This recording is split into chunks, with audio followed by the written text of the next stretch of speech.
갈리오가 아가야 지방 총독으로 부임했을 당시 지역 유대인들이 합심해 바울을 기소하고 그를 재판장으로 끌고 가는 사건이 있었습니다. 갈리오는 네로 황제의 가정교사이면서 충직한 신하였던 세네카의 친형입니다.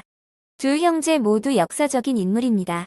세네카는 스토아 학파 철학자이기도 하였습니다. 그가 저술한 자비에 대해는 훗날 종교개혁자인 존 칼뱅의 첫 주석이 되었습니다. 유대인들은 갈리오에게 바울이라는 이 자가 우리의 율법을 어겨가면서까지 사람들에게 하나님을 섬기라며 설득하고 다닙니다. 라고 증언하였습니다. 소란을 피우는 유대인들의 증언을 뒤로하고 바울이 말하려던 찰나 갈리오는 유대인들에게 당신들이 고발하는 바울이라는 이 사람에 관한 부분이 부정한 사건이나 괴악한 범죄에 관한 것이라면 내가 처리하겠소.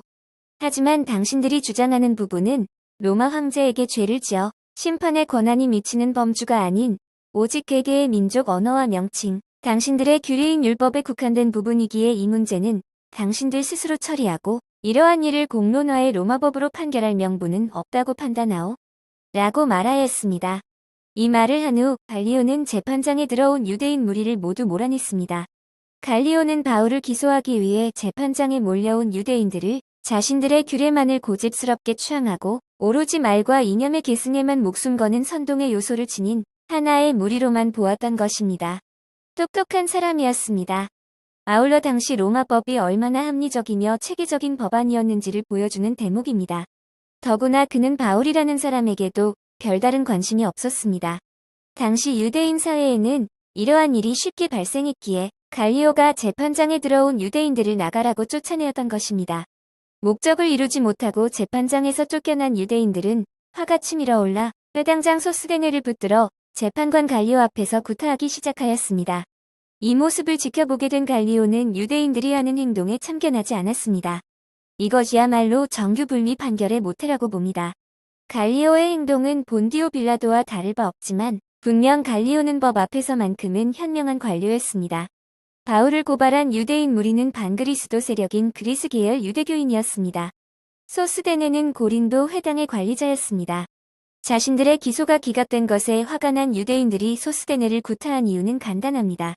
성경에 언급은 없다만 저는 몇 가지를 추측합니다. 바울을 때려 죽이고 싶었던 유대인들의 기소가 기각되자 법적으로 바울에게는 죄인으로 치부할 수 없는 명분이 생긴 것입니다. 결국 바울을 건드리는 즉시 법적 판결을 받은 무고한 자에게 상해를 가한 것이 되기에 이들은 그 화풀이를 소스데네에게 했던 것입니다. 하지만 이 해석은 지극히 가시적입니다.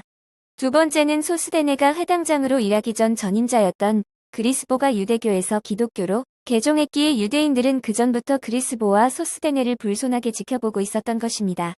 저는 이 추론이 유력하다고 봅니다.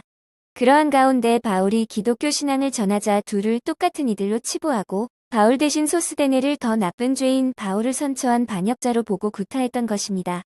회당장이라는 자도 이렇게 변질되었기에 로마의 속국 민족인 유대 사회가 혼란스러운 것이라는 정황을 관심 유발 차원으로 갈리오 앞에서 입증하고자 했을 것입니다. 이것이 입증되어 인정을 얻으면 자신들의 바울 기소가 다시금 명분을 얻게 되기 때문입니다. 다음으로는 당시 기독교인과 유대인들 사이에 분쟁이 심화되자 글라우디오의 유대인 로마 추방명령으로 인한 유대인 사회에서 기독교인들에 대한 불만이 고조되어 있었기 때문으로 봅니다. 결국 이것은 유대인들의 로마로 향한 불만의 전반적 표현이었습니다. 마지막으로는 갈리오에게 바울을 기소하는 데에 있어 회당장인 소스데네의 증언이 필요했을 것입니다. 하지만 이 사건이 기각되자 유대인들은 적어도 소스데네가 자신들의 사유를 갈리오 앞에서 적극적으로 증언하지 않았다고 생각하였을 수도 있습니다. 다시 말해 소스데네가 바울을 동조해 갈리오 앞에 유리하게 증언했다고 여겼다는 것입니다. 하지만 소스데네의 심사는 알 길이 없습니다. 그가 훗날 바울에게 있어 큰 동역자가 되었다는 사실 말고는 말입니다. 이것은 어디까지나 제가 추론한 생각입니다. 이 부분에 있어 신학자들은 어떻게 해석하는지 그 사료를 찾고 싶습니다.